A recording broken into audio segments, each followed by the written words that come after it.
सामाजिक विज्ञान की क्लास में आपका स्वागत है। देखिए, उपभोक्ता अधिकार ये अध्याय चल रहा है। इसमें आज समझें चयन के अधिकार का उल्लंघन। यानी यदि कोई चयन के अधिकार का उल्लंघन करता है कोई भी विक्रेता, तो उससे फिर मतलब क्या लास्ट में क्या अंत होता है उसका जो है। तो देखिए, अंसारी नगर के अभिरामी नामक एक छात्रा ने दिल्ली में व्यावसायिक पाठ्यक्रम में पढ़ने के लिए एक क्षेत्रीय कोचिंग संस्थान के 2 वर्षीय पाठ्यक्रम में नामांकन कराया और पाठ्यक्रम में भाग लेने के समय पूरे 2 वर्ष के अध्ययन के करीब 61,020 रुपये जमा किए। यानी कोचिंग पढ़ने के लिए उसने 61,020 रुपये जमा किए, लेकिन उसने यह पाया कि पढ़ाई का स्तर वहाँ ठीक नहीं है, इसलिए उसने साल के अंत में पाठ्यक्रम को छोड़ देने का निश्चय किया। जब उसने 1 साल का पैसा लौटाने की बात की तो उसे मना कर दिया गया। यानी उसका पैसा एक तरह से चला गया, क्योंकि वो जैसे पढ़ नहीं रही है, लेकिन उसने पैसे लौटाने के लिए कहा तो मना कर दिया गया। जब उसे जिला उपभोक्ता न्यायालय में मुकदमा दायर किया तो न्यायालय ने संस्था को यह कहते हुए 28,000 रुपये लौटाने का आदेश दिया कि छात्रा को चुनने का अधिकार है। सही बात है, उसे यदि वहाँ की पढ़ाई अच्छी नहीं लग रही है तो वह दूसरे संस्थान को चुन सकती है या दूसरे कोचिंग सेंटर में जा सकती है। संस्थान ने पुनः राज्य उपभोक्ता आयोग में अपील की। राज्य उपभोक्ता आयोग ने जिला न्यायालय के निर्देश को सुरक्षित रखते हुए आगे संस्थान को बेकार की अपील करने के लिए 25,000 रुपये का दंड लगाया। यानी राज्य उपभोक्ता आयोग ने जो है मतलब जो कोचिंग सेंटर था उस पर आरोप लगाते हुए 25,000 का दंड लगाया कि तुमने अपील गलत की है। उसने संस्थान को 7,000 रुपये मुआवजे और याचिका खर्च के रूप में छात्रा को देने के लिए कहा। अब राज्य आयोग ने सभी शिक्षा संस्थाओं और व्यावसायिक संस्थाओं को विद्यार्थियों से पूरे साल की फीस को एडवांस में लेने से भी मना किया। यानी जो राज्य आयोग है उसने कहा जो कोचिंग संस्थाएं हैं उनसे कि या शिक्षा संस्थाएं हैं उनसे कि आप एडवांस फीस नहीं लेंगे विद्यार्थियों से।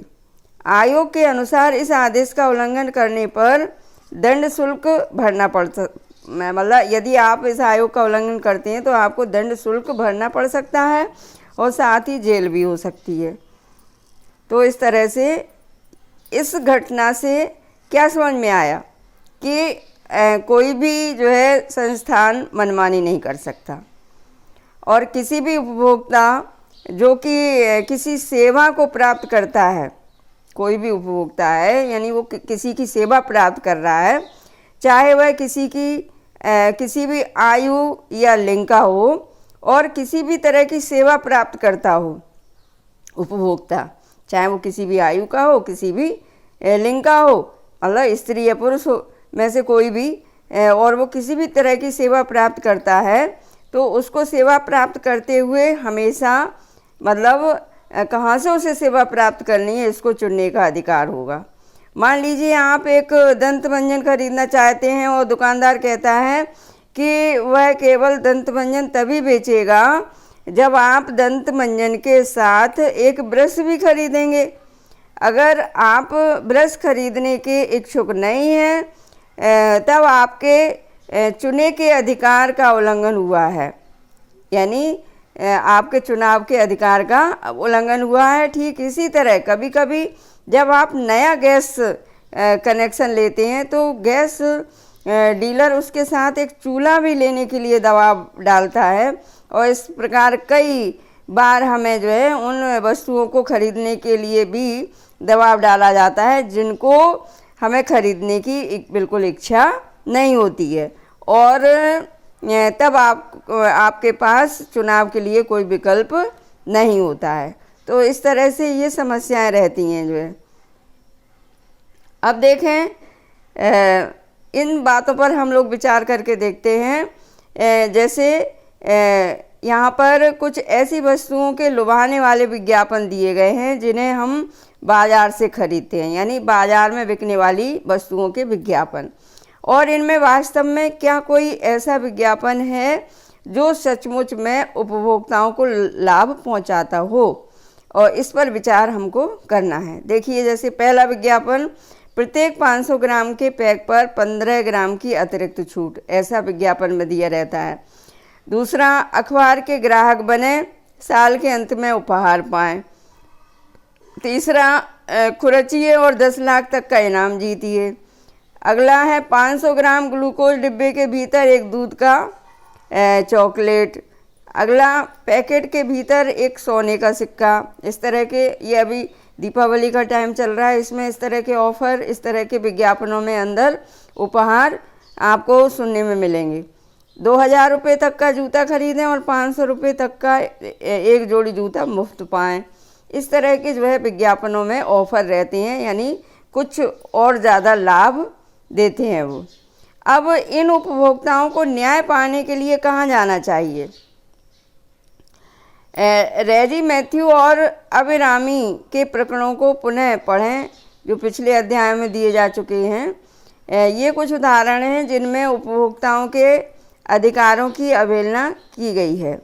ऐसी घटनाएं अक्सर हमारे देश में घटित होती रहती हैं, और इस स्थिति में इन उपभोक्ताओं को न्याय पाने के लिए कहाँ जाना चाहिए?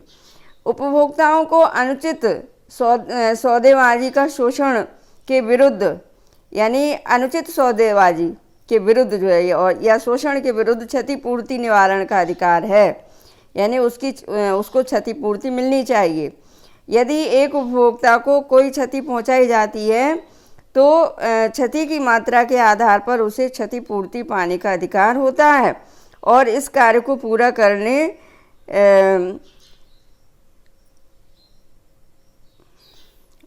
करने के लिए एक आसान प्रभावी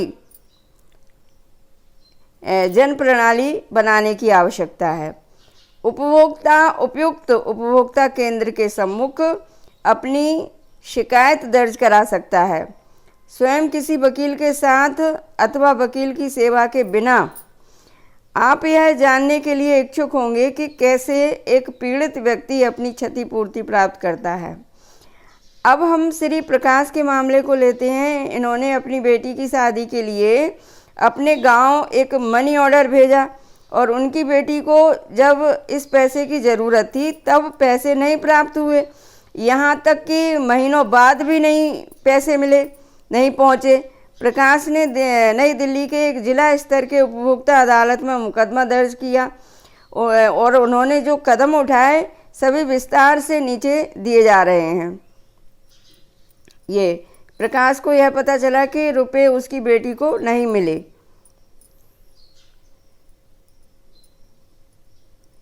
अपनी बेटी के लिए प्रकाश मनी ऑर्डर भेजने पोस्ट ऑफिस जाता है, और उसकी बेटी को पैसा नहीं मिला।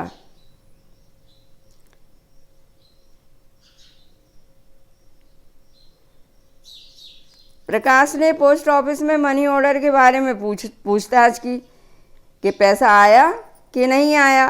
पोस्ट ऑफिस द्वारा प्रकाश के प्रश्नों का संतोषजनक जवाब नहीं दिया गया, यानी पोस्ट ऑफिस सरकारी संस्थान से भी संतोषजनक जवाब नहीं मिला। प्रकाश तब एक नज़दीकी उपभोक्ता अदालत में मुकदमा दर्ज करने के लिए जाता है, और अदालत के ऑफिस से रजिस्ट्रेशन फार्म लेते हैं। अदालत दूसरे पक्ष को नोटिस भेजती है।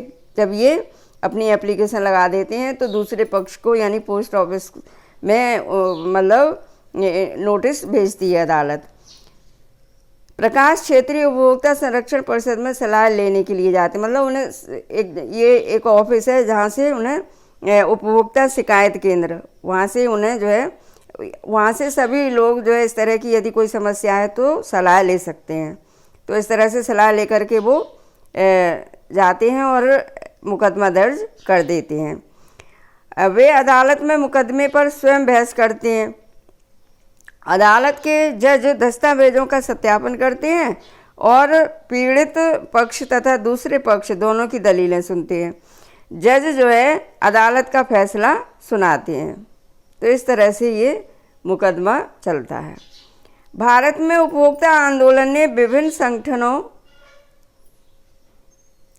के निर्माण में पहल की है, जिन्हें सामान्यतया उपभोक्ता अदालत या उपभोक्ता संरक्षण परिषद के नाम से जाना जाता है। यानी उपभोक्ताओं को कोई समस्या है तो ये इन उपभोक्ता अदालतों में वो अपनी समस्या को लेकर के जा सकते हैं और ये उपभोक्ताओं का मार्गदर्शन करती हैं कि कैसे उपभोक्ता अदालत में उन्हें मुकदमा दर्ज करना है। बहुत से अवसरों पर ये उपभोक्ता अदालत व्यक्ति विशेष का प्रतिनिधित्व भी करती हैं और ये स्वयंसेवी संगठन जनता में जागरूकता पैदा करने के लिए सरकार से वित्तीय सहयोग भी प्राप्त करते हैं। यदि आप एक आवासीय कॉलोनी में रहते हैं तो आपने निवासी कल्याण संघ का नामपट अवश्य देखा होगा। यदि उसके किसी सदस्य के साथ कोई अनुचित व्यावसायिक कार्रवाई होती है तो उसकी तरफ से संस्था मामले को देखती है। कोपना के अंतर्गत उपभोक्ता विवादों के निपटारे के लिए जिला, राज्य और राष्ट्रीय स्तरों पर एक त्रिस्तरीय न्यायिक तंत्र स्थापित किया गया है, यानी 3 स्तर वाला न्यायिक तंत्र। जिला स्तर का न्यायालय, जिसे जिला केंद्र भी कहते हैं, ये 20 लाख रुपए तक के दावों से संबंधित मुकदमों पर विचार करता है। जिला स्तर का न्यायालय ये जिले पर है। और राज्य स्तरीय अदालत, जिसे राज्य आयोग कहते हैं, ये 20 लाख से 1 करोड़ तक के, यानी 20 लाख से लेकर 1 करोड़ तक के, और राष्ट्रीय स्तर की अदालत राष्ट्रीय आयोग कहलाती है। ये 1 करोड़ से ऊपर की दावेदारी से संबंधित मुकदमों को देखती है। इस तरह से ये त्रिस्तरीय अदालतों का मतलब संगठन किया गया है। यदि कोई मुकदमा जिला स्तर के न्यायालय में खारिज कर दिया जाता है तो उपभोक्ता राज्य स्तर के न्यायालय में और उसके बाद राष्ट्रीय स्तर के न्यायालय में भी अपील कर सकता है। इस प्रकार अधिनियम ने उपभोक्ता के रूप में उपभोक्ता न्यायालय में प्रतिनिधित्व का अधिकार देकर हमें समर्थ बनाया है। यानी इस तरह से ये हमको अधिकार या उपभोक्ताओं को अधिकार मिला है। बच्चों, आज की क्लास यहीं समाप्त होती है। धन्यवाद।